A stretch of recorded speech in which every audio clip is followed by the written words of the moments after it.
Exceptional case नहीं है ये, exceptional case of your syllabus, ऐसा बोल सकते हैं। आपके सिलेबस का एक्सेप्शनल केस है ये, इस बेचारे के साथ कोई एक्सेप्शन चीज नहीं हो रही है। तो हमने PCl 5 की बात करी, तो फास्फोरस की इलेक्ट्रॉनिक कॉन्फ़िगरेशन शुरू से नहीं, हम लोग लास्ट 3 शेल लिख रहे हैं। वैसे तो यही खत्म हो जाती है, पर मैंने कहा अगर 3s और 3p है तो 3d भी लिख देना, 3d ऐसा खाली बनाना। अब ये तो ग्राउंड स्टेट है, एक्साइटेड स्टेट में क्या होगा?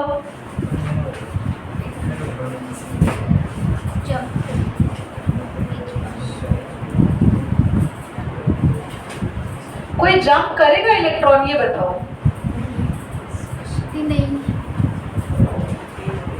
करेगा, एक करेगा इस वाला, S का इलेक्ट्रॉन।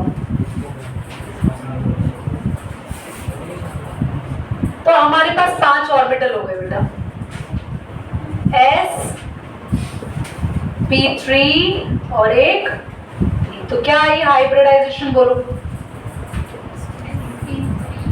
समझ आ गया?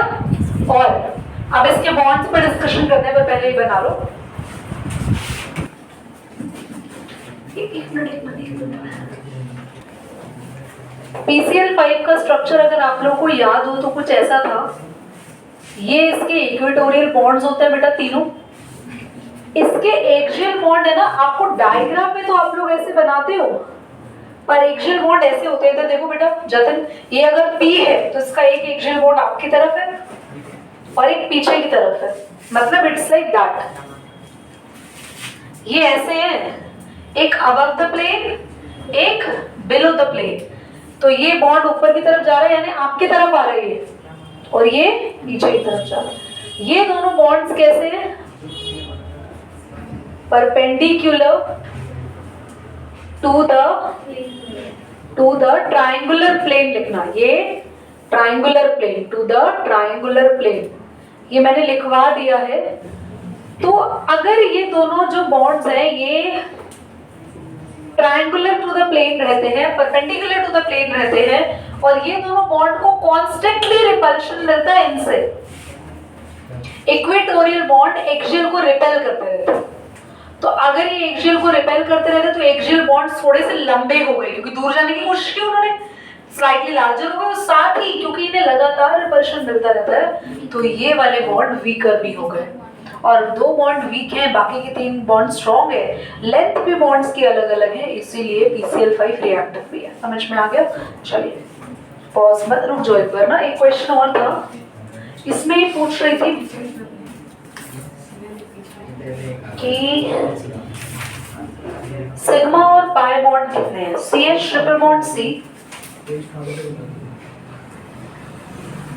फिर C single bond, C double bond O, CH2 और फिर COH। कितने सिग्मा है, कितने पाई बॉन्ड है? जल्दी से काउंट करना स्टार्ट करते हैं, सभी स्टूडेंट्स बोर्ड पे देखेंगे। हम टोटल सिग्मा और टोटल पाई बॉन्ड फटाफट लिखेंगे, ठीक है? अब एक ट्रिपल बॉन्ड में मैंने सिखाया तुम्हें, सिंगल बॉन्ड में एक सिग्मा होता है और एक ही सिग्मा होता है। डबल बॉन्ड में 1 सिग्मा 1 पाई, पाई नहीं पाई। ट्रिपल बॉन्ड में 1 सिग्मा 2 पाई। ओके, अब ट्रिपल बॉन्ड है तो 1 सिग्मा और 2 pi, single bond 1 sigma, double ए या ओ के साथ तो 1 सिग्मा 1 पाई, फिर यहाँ पे 1 सिग्मा, फिर यहाँ पे 1 सिग्मा, डबल 1 सिग्मा 1 पाई, फिर सिग्मा। ठीक है, तो टोटल आप काउंट कर लो सिग्मा और टोटल काउंट कर लो पाई। Is that clear? जो CH2 है उसका नहीं गिनेंगे। बोलो बोलो। उसमें तो नीचे पाए में तो इसका गिनना है बेटा, रह गया। एक इसका भी लो और एक OH का भी लेंगे फिर इधर भी H का है। हाँ, इधर का भी H है, ठीक है? सारे मॉलिक्यूल में काउंट करेंगे। उसमें सिग्मा तो 10 मैंने 10 है, पाई पे 4 आ रहा है, बट आंसर में 3 ही रखते हैं। पाई 4 ही आएंगे हमारे पास, 1 पाई। हाँ एक पाई यहाँ और 2 पाई यहाँ बनेंगे, 2 ही बनेंगे बेटा। यार इसमें 3 गलत है, 2 ही पाई बनेंगे। डबल बॉन्ड O है, नहीं एक ही डबल बॉन्ड O है क्या? नहीं, 2 डबल बॉन्ड O है, 2 है, यहाँ भी है और यहाँ पे भी है। बुक ने नहीं बना रखा है यहाँ पे, बुक ने खाली COH लिखा है, पर आपको पता है ना COH में करो यार, होना तो खराब होगा नोट। COH में क्या होता है? C double bond OH। समझ आया? तो वो सही है जो हम लेके आए। हाँ, तो इस क्वेश्चन का बुक में भी 4 ही पाई बॉन्ड दे रखा है। अच्छा बेटा, वो क्वेश्चन गलत बोल दिया था। सिग्मा कितना है? सिग्मा हमारे पास 11 है। इसमें 11 ही है। चलो कर दो बेटा, समझ गए बेटा? क्वेश्चन बोल रहा था BH2 का डायपोल मोमेंट 0 क्यों होता है? और तो ये पोलर कंपाउंड है, ठीक है, तो अभी डायपोल मोमेंट क्यों 0 होता है यहाँ पे देखना। Most of the linear molecules के डायपोल मोमेंट में ऐसी प्रॉब्लम आती है। अब आज इसके बाद हम लोग रिडॉक्स स्टार्ट करेंगे, फिर जो जो प्रॉब्लम आप लोग पढ़ते रहते हैं और साथ साथ कोई क्वेश्चन आ रहा है तो नील के नाम क्लास। ओके, देखो BH लीनियर शेप का होता है बेटा ऐसे। यहां पर नेट डायपोल मोमेंट इसलिए 0 हो जाता है क्योंकि दोनों डायपोल बनते हैं और ऑपोजिट डायरेक्शन में डायपोल्स बनते हैं। जब भी कभी लीनियर मॉलिक्यूल हो और दोनों के ऑपोजिट डायरेक्शन में डायपोल्स बन रहे हो, CO2 के केस में भी ऐसा होगा।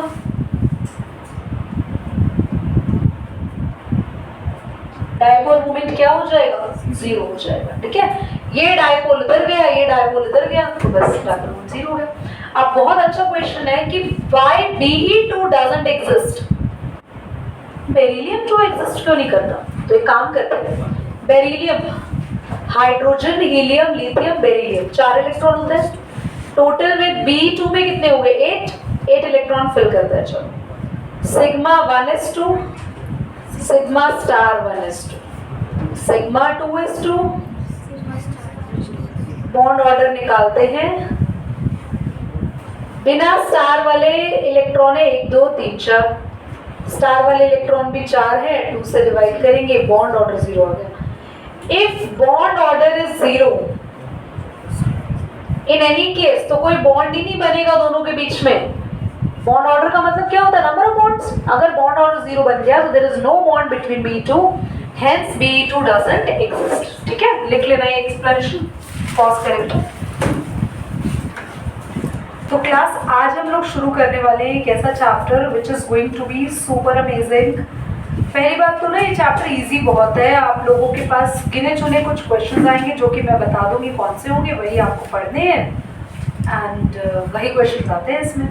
तो इस चैप्टर से सबसे इम्पोर्टेंट चीज़ जो आप लोगों को सीखनी है, सबसे पहली चीज़ ऑक्सीडेशन नंबर कैलकुलेट करना। सिंपल लैंग्वेज में बोलो तो चार्ज, उसी को ऑक्सीडेशन नंबर कहता है। आप लोगों ने 10th में रेडॉक्स रिएक्शंस पढ़ी है, adding of oxygen, loss of oxygen.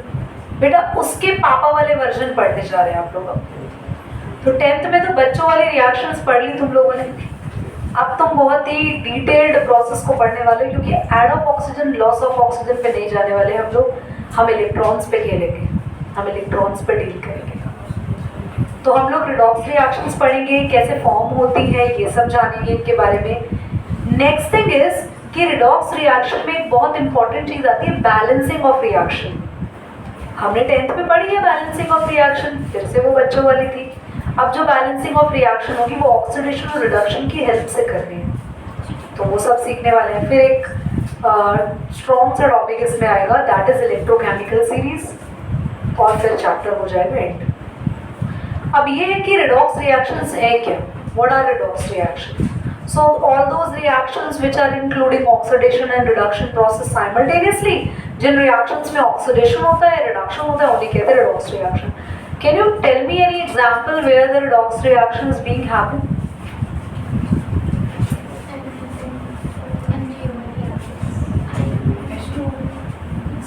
आपकी बॉडी में एक ऐसी ऑक्सीडेशन रिएक्शन बताओ जिसके बिना आप मर जाएंगे। Very good. Oxidation of your food, यहाँ पर एक where the respiration takes place. That's a kind of redox reaction. Okay. बाकी बहुत सारी redox reaction आपके बॉडी में ऑलमोस्ट होती रहती है. तो हम स्टार्ट करते हैं इसको पढ़ना. हेडिंग डालेंगे redox reactions. Introduction. The oxidation and reduction reactions. The oxidation and reduction reactions are redox reactions. They are very common in daily life. They are very common in daily life, and they keep us alive. And they keep us alive.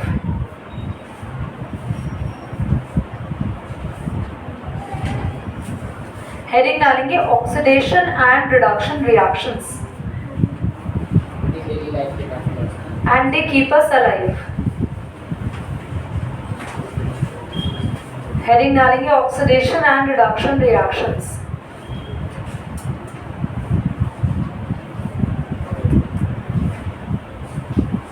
इसी में लिखेंगे classical concepts. Classical concepts की बात करूं तो वही पुराने concepts.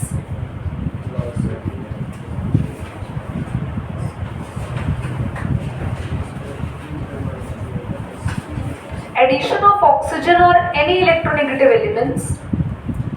आप लोगों ने तो 10th में सिर्फ ऑक्सीजन पढ़ा ना.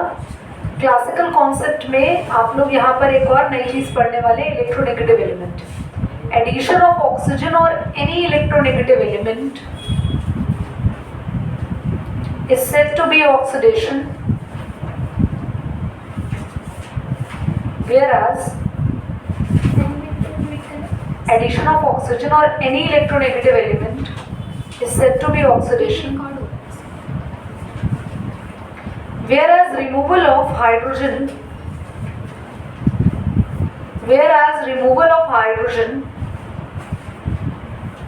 or any electronegative element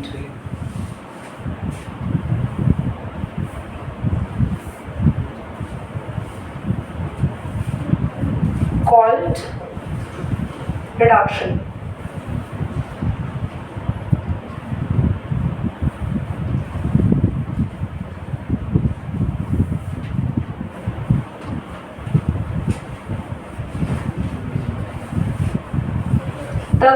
The molecule which perform oxidation called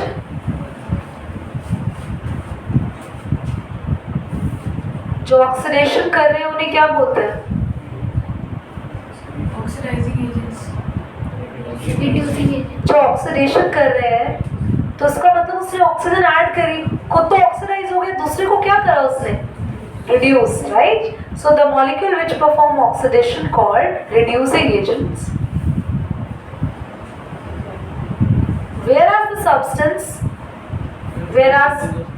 The substance or molecule which perform oxidation called reducing agents, whereas the substance which perform reduction called oxidizing agent. तो यहाँ तक तो वही पुराना कॉन्सेप्ट था, इसके बारे में इतना डिटेलिंग नहीं पढ़ना है. अब आते हैं आपकी क्लास के मेन कॉन्सेप्ट को स्टार्ट करते हैं. हेडिंग डालेंगे electronic concepts of oxidation and reduction. Electronic concepts of oxidation and reduction. Oxidation heading डालेंगे. The process which involves loss of electrons, the process which involve loss of electrons by an atom or any group of atoms, the process which involve loss of electrons by an atom or a group of atom is called oxidation, whereas the process whereas the process which involve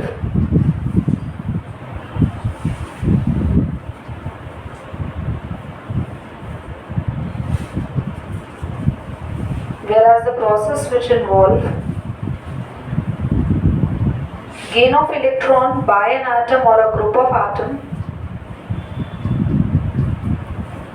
gain of electrons by an atom or a group of atoms is called reduction.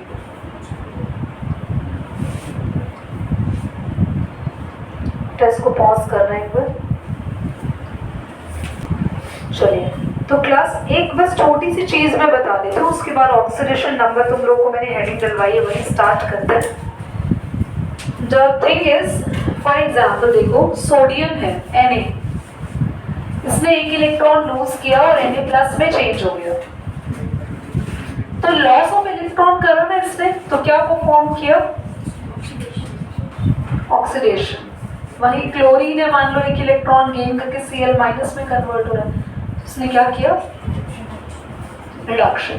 तो इसको ना oxidation reduction को electron के terms में आपने क्या लिखा? Loss of electron oxidation और गेन ऑफ इलेक्ट्रॉन रिडक्शन. इसकी एक और लैंग्वेज भी है बेटा, gain of charge. Gain of charge, कभी भी चार्ज इंक्रीज हो, देखो सिंगल का हमेशा जीरो होता है चार्ज, जीरो से क्या हो गया बेटा? +1 हो गया. चार्ज इंक्रीज हुआ, ये भी क्या कहलाता है बच्चों? ऑक्सीडेशन. और लॉस ऑफ चार्ज, क्योंकि 0 से -1 गया ना बेटा, ये 0 है, 0 से -1 गया, तो ये क्या कहलाएगा? रिडक्शन. तो बेटा आप लोग आगे जाके जब डील करेंगे ना, तो वो इसी पे डील करेंगे, इसी कॉन्सेप्ट में. तो याद रखना, कभी भी चार्ज आपको किसी भी एटम का बढ़ता हुआ नजर आए तो दैट मीन्स उसने ऑक्सीडेशन किया, और किसी का चार्ज आपको कम होता हुआ नजर आए दैट मीन्स उसने रिडक्शन किया. ये नोट कर लो, उसके बाद आप ऑक्सीडेशन नंबर हेडिंग करते हैं. भाई फिलहाल बच्चों Na का चार्ज तो अगर मैं +1 बोलूं तो तुम्हें दिख रहा है, राइट? पर अगर मैं ये बोलूं कि बच्चे H2SO4 में S पे कितना चार्ज है, इसको निकलेगा कैसे निकलेगा? Any idea? इनटू होगा, मतलब ऑक्सीजन जो 4 है वो का चार्ज आएगा और हाँ. -2 का चार्ज आएगा. -8 + 2 -6 + 6 will be the charge of sulfur. तो अब कुछ को समझ नहीं आया, कोई बात नहीं, बट उनको आता है, वेरी गुड. सल्फर पे चार्ज हमें निकालने को बोला गया है, राइट? दिख तो नहीं रहा, तो इस पे चार्ज हमें निकालना है, तो उसके लिए मैं कुछ रूल्स लिखवा रही हूँ जो आपको फॉलो करने हैं, जिसपे आप किसी भी एलिमेंट का चार्ज आसानी से निकालेंगे. और इसके चार्ज को बोलते हैं ऑक्सीडेशन नंबर. क्यों बोला ऑक्सीडेशन नंबर? जब एक मॉलिक्यूल में आप बाकी के सारे एटम्स हटा दो, बस जो बचा है उसका चार्ज अगर आप प्रेडिक्ट कर रहे हो, ऐसे चार्जेस को बोलेंगे ऑक्सीडेशन नंबर. समझ में आ गया? तो चलिए लिखेंगे रूल्स फॉर, बेटा इसको रेड बटन